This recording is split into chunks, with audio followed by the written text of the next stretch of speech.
I was always an observant child, the kind who noticed what no one else did. I lived with my mother in a small neighborhood where everyone knew each other, and adults thought kids didn't understand anything.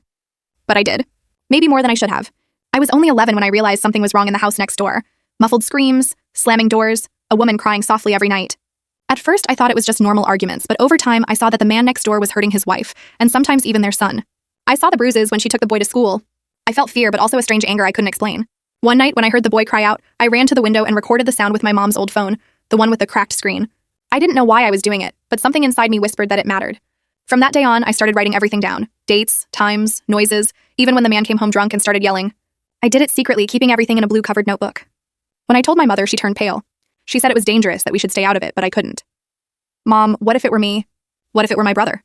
I asked. She went silent. That night, she hugged me tight and said she would help. With the recordings and notes, we went to the police. I remember the officer frowning when he realized it was a child bringing the evidence. He looked at me seriously and said, "You did the right thing." A few days later, the man was arrested.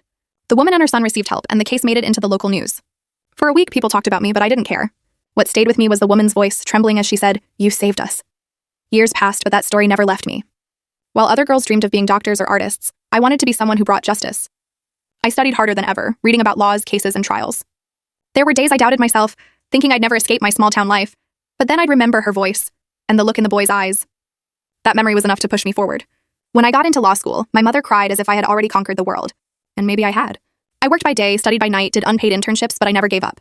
I graduated with honors, and when my name was called at the ceremony, the last on the list but the most applauded, I looked up at the sky and whispered, "That blue notebook brought me here." Today, I'm a lawyer specializing in domestic violence cases. I help women and children who've lived through things like what I once witnessed. Sometimes the stories break me, and there are days I leave the office in silence with tears burning behind my eyes. But when I see a family start over, I know every sleepless night was worth it. One client once hugged me and said, "You're the first person who really believes me." And that simple phrase tore me apart and healed me all at once. I started visiting schools, giving talks about courage and reporting abuse. At first, I trembled in front of those classrooms, afraid I wouldn't reach anyone. But then I'd see the fear and the spark in their eyes, the same I once had. And I'd realize that if even one child left that room with the courage to speak up, then I'd done enough. Not long ago, I got a new case involving a woman just like my old neighbor. When she told me her story, I took a deep breath and said, "It's going to be okay. I promise."